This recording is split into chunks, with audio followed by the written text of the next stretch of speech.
Hey YouTube, how's it going? This is Viper, and in today's rant, I want to talk about esports and esports watchability. So, I'm playing Rocket League for this video just because it's fun to just, drive around, mess around. Like, good stuff you could do and kind of just like clear the mind.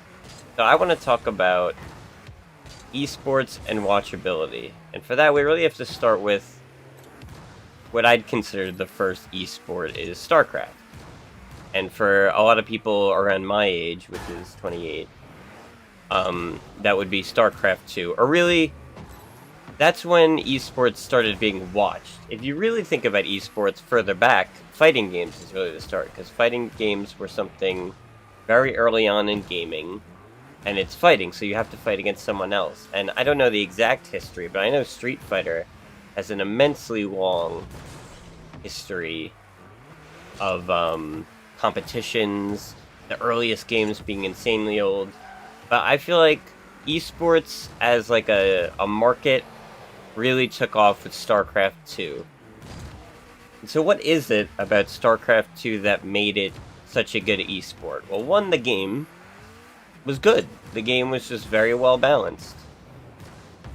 And that's obviously important. You can't have esports with a broken game, because once people figure out the exploitive stuff, that's all anybody uses.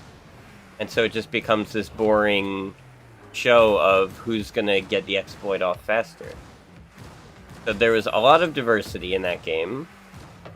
And what I think the most important thing, you get a good view of everything. So let me just reset the ball. Say that ball is... Well, it's a good way to position the camera in Rocket League. If there were people playing right now, you could see the whole field. You have all the information as the viewer. And when it comes down to the individual performance of the player, what they're exactly doing doesn't really matter, because you can see the results of it. So, for instance, in Rocket League, if I jump at the ball and hit it, let me just get a goal real quick to so I get the camera from the outside. So, I jump up, shoot, there's a goal. And you saw that from my perspective, but let's watch it again from another camera. How I specifically did it, you can see, kind of, in the overview camera. And in StarCraft, it's the same thing. You can see buildings being upgraded, you can see most of the UI showed what people clicked on. You could see you had almost full information. And occasionally the caster would switch it to player view, so you had limited information. But that's mainly just to get in the heads of the players to see what they're thinking. So, and if you compare that to like actual sports, in actual sports you have the full information the whole time too. Say you're watching chess, you have full view of the board. You don't know what the people are thinking, but you have full view of the board. In football, you have full view of the play. In soccer, same thing. And so, I think what makes a game a good esport is obviously the game being good, but it's also how easy it is to watch the game. And this is where I want to talk about games like Fortnite and Apex. Because I love Battle Royales. I played the Arma BRs, I played PUBG for a shitload of time. I played Apex, I got to Masters in it. I played Fortnite when it came out, but the building just wasn't for me. But I can appreciate why people play it. But Battle Royales as an esport, I think are absolutely terrible to watch. They're horrible to watch, because I think shooting games as a whole require... There's so much on individual skill and performance. And as a spectator, you can't see that at all the times. So let's take this for example. The center of my screen is always pointed at the ball, but say it's not. I need to point at the dead center and hit it and shoot. As a spectator, say my car is over here and I'm the cameraman. My car is on this little boost. How do you know if his shot is going to hit or miss on that ball right now, his aim? You don't, unless you're watching his perspective. But the problem with Battle Royales is there's 100 people, or 60 people, or however many you might want to say. You can't watch all their perspectives at once. I even consider Counter-Strike a bad spectator sport, because you can't see the perspective of the players at all times, and those are so critical. Now, when you compare it with something like League of Legends or Dota, which were inspired by, or they were Warcraft mods, but the camera is very similar to an RTS. There's full information for the spectators at all times, and seeing what a player is specifically doing is immediately visible to anyone watching. Like, you know what abilities they're casting, you know where they're aiming the abilities, you know how they're moving because you can see it.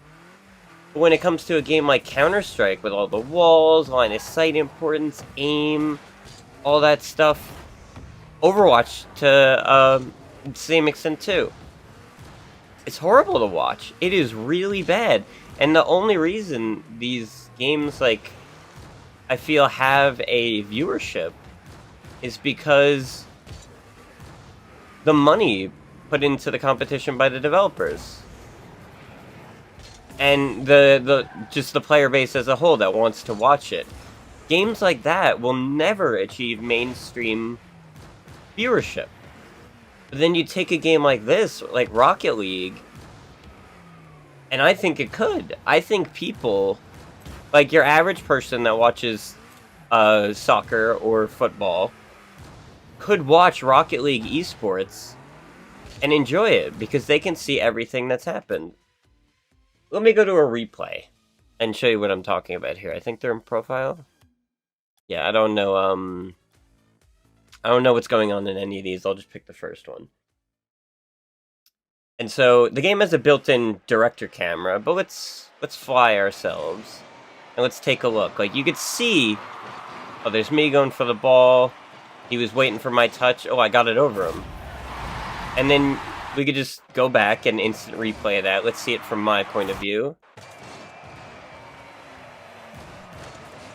Oh, see, or, you know, we could even just go to the player view if I knew the hotkeys better. Who was it? Not Luigi Boy. So you can see the break here. Or kill switch, I believe. Oh, he doesn't actually... Oh, he takes a look. Okay. He sees I'm close to the ball, so he doesn't go. But he doesn't know I could get under it fast enough, and it goes over him. But you could see that if we go back from this view. Or as long as I'm watching the play, you could see what happened here. That I was just faster to the ball than him. And that's immediately understandable. Like, I want to just watch the game from, like, say you were someone in the stands over here. Let's just watch it.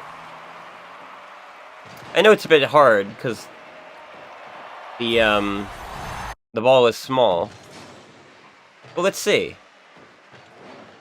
This guy bangs the ball away. I go for the read. I miss it. Oh, he touches it. Kind of in front of the net, but I'm able to block the shot, get it out of there. It's popping up. Oh, he's going in. Oh, he beats him to it. I'm on a bit of a breakaway, but I touched it a bit too far for myself. He had a bit of an open net, but got blocked. And let's take a look at that play again from, like, a field point of view. And that's something about video games that's an advantage. You can, like, get down here in the field, move the camera wherever. I think there's a lot to be done with camera work when it comes to esports. That was awful of me. But as long as you're showing most of the field, most of the game the whole time, you can get a good understanding of what's happening. My teammate's dead, so I'm trying to stall time. He gets it over me, but my teammate's coming back. I try to contest to get in their way, and I'm able to. And as someone who doesn't play Rocket League, you can understand what's going on. You might not get the ebb and flow at first as to why I'm going for that, why I'm going to chase this ball down instead of letting my teammate go for it. But you can see everything that's going on here, and it looks pretty good. Now, if you were to take a game like Fortnite, where it's like, oh, they built a giant tower up here, and oh, he deconstructed that wall, rebuilt it back up, threw up the shotgun. There's a team of 4. There's another team pushing in.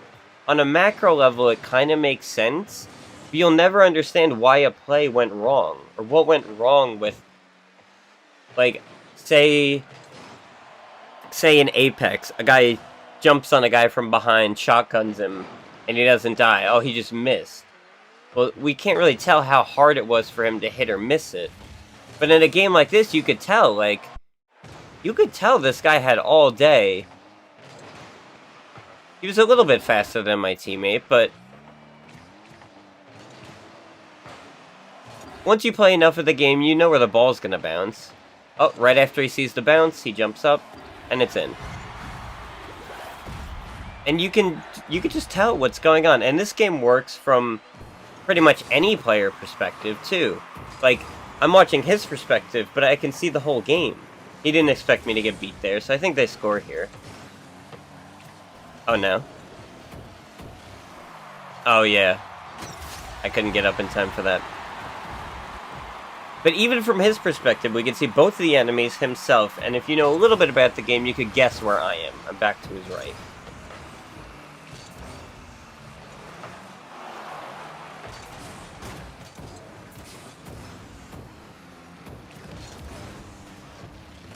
And let's swap to, say, my view.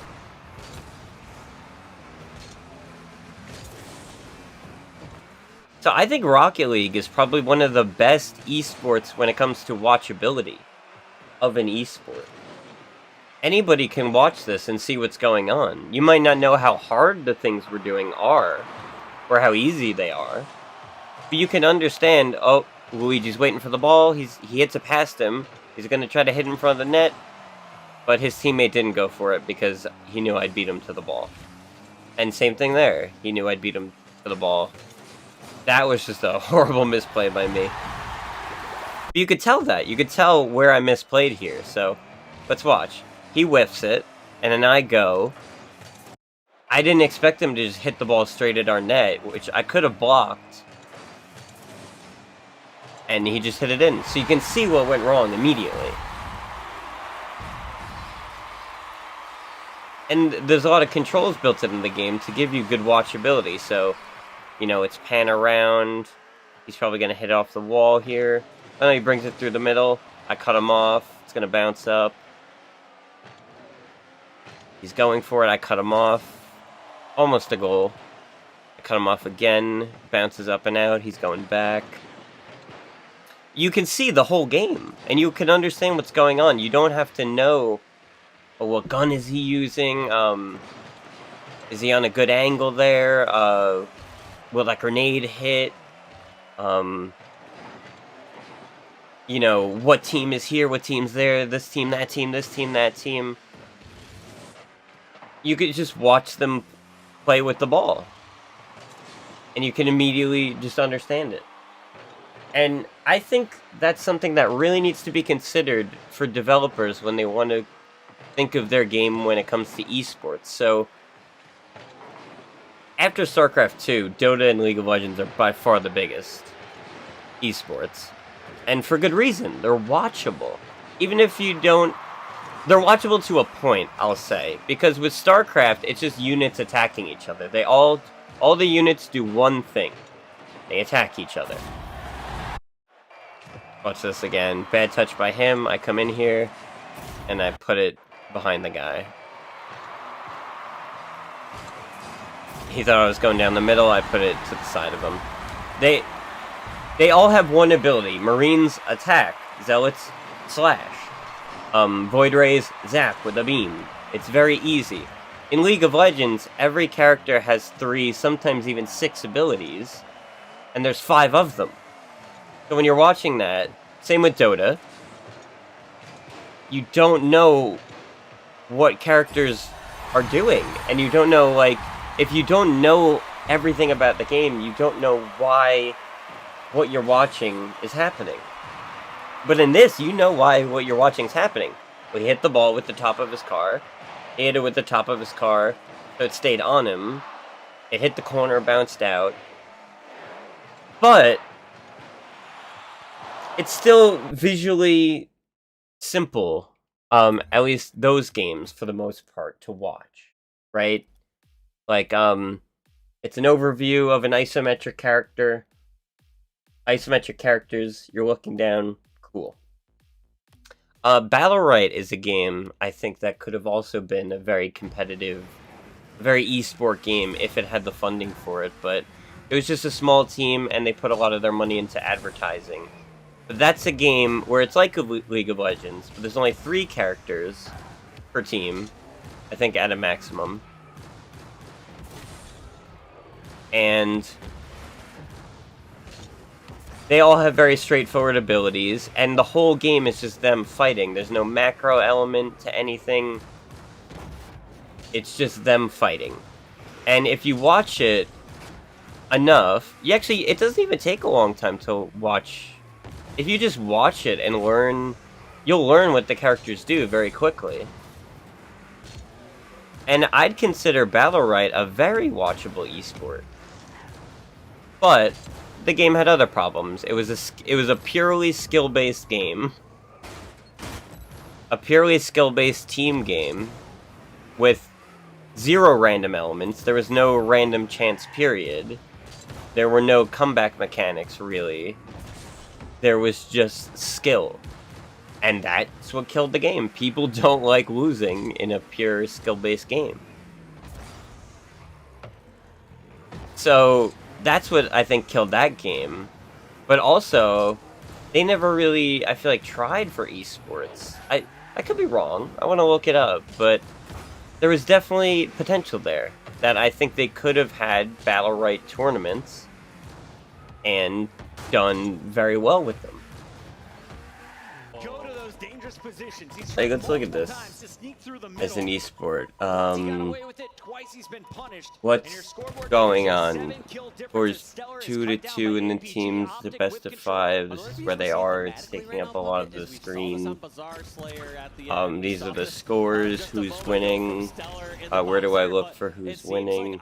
Oh, it's down here. I guess this guy's blue, and he is 15-21. He barely lives, we don't know why. Did the guy miss? Did he not? Now it's 16-21. What team's this guy on? I guess blue. I like this push by Penguin and Renegade. They looped all Is anyone about to die? We have no idea. Is there potential for death? Oh, I guess so. 3 shots in, the help isn't there. And he doesn't need it as Renegade somehow finds the kill on that was probably just bad play by the other guy. Converts it into a double, so that's the are going to have to be more effective with this. Where are the enemies? Where's his team in comparison? Zero hesitation. Perfect. You make eye Stellar's positioning. He didn't move past long haul. He I just kind of stayed in this corner. looks even now. Get the cutoff on the retreat from Optic. I guess Cloud9 is now winning. Why? Don't know. I guess a bunch of small engagements. Where is this guy in relation to everyone else? Who knows? You can find whatever grenades, find whatever weapons that you can across the map, because those are going to come in handy. You don't want to go into this next engagement without every little bit of. There's stuff going on over here and things happening that we're not seeing. Alright, now we try to switch to the view of someone who's in it. Now we're on the red team's point of view. The colors haven't changed, so we're now looking through the point of view of the red guy. We see red people next to him, when we were just watching blue people with red people next to him. And he's not shooting them, so unless you notice that this switches colors, and where this little icon went, and the color of this, you don't know why when it switched to a red point of view, why he's not shooting the red people. There's red guys right next to you, bro, shoot them. Why aren't they shooting him? Why? Look at him now. Leading in kills, Puckett. This is awful to watch. Going for his killing spree here. Gets a trade and a throw. You could watch this only watching this part of it and get the same impression about what's going on. Optic needs a little spark here.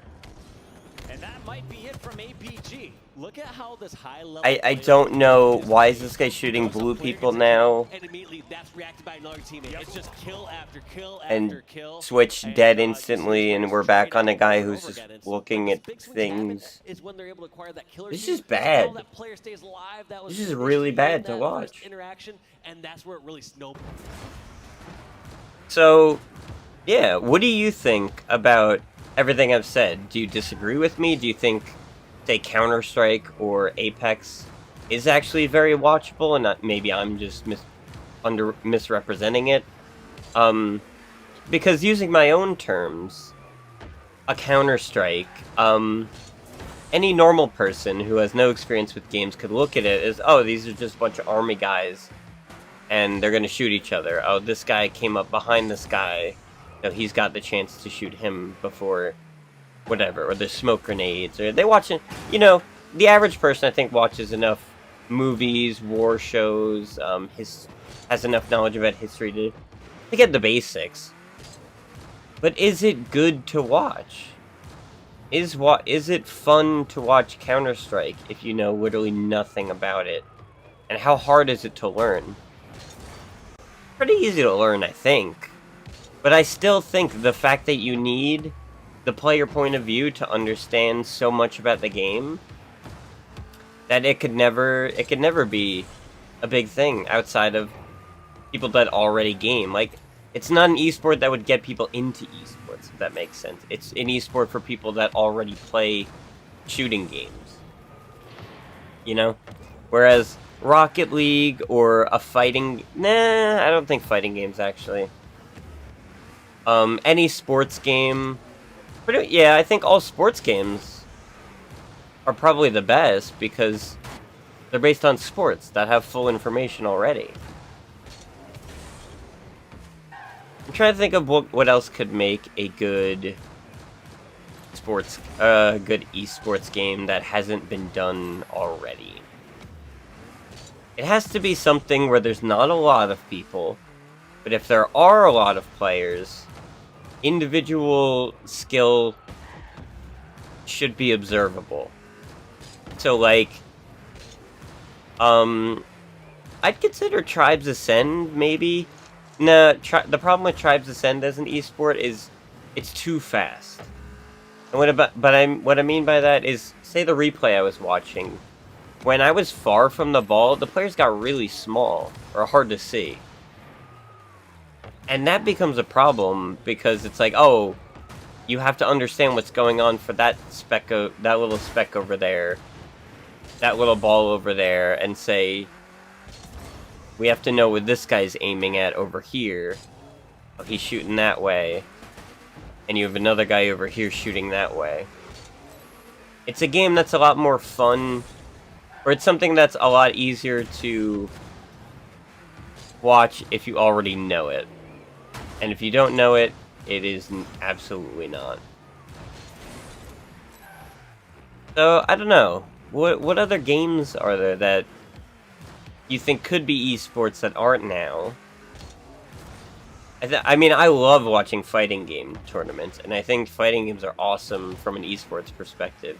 But fighting games are so technical in the sense that a spectator watching them will not understand half the shit that's going on. Like, oh, this character jumps on this one, but he suddenly lands behind him and that hits him, and he's just comboing him. I feel like Tekken's probably the best one, because it's very easy to see when they got hit, when they should get hit, and when they shouldn't, for the most part, I'd say. You know, I'm making generalizations, but for the most part, I'd say Tekken is one where where it's immediately obvious what's going on for most people. Most people could probably tune into Tekken if they have any fighting game experience and know what's going on, kind of.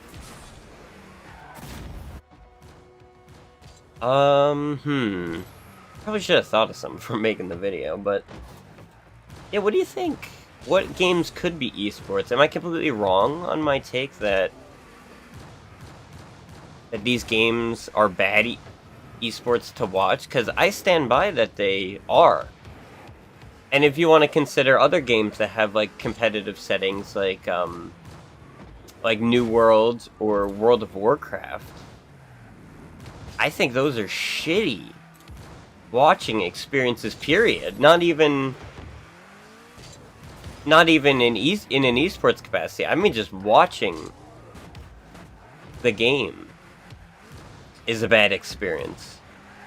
There's a lot of games like that, and I'll probably make a video on what I consider watchable games. Because, man, I could go on for hours about that, but I'll save that for another video. So, in conclusion, I could come back to this topic. But what do you think about esports watchability? What do you think about the games I've mentioned? Am I right? Am I wrong? Do you agree? Yeah, let me know. We'll talk next time. Have a good one.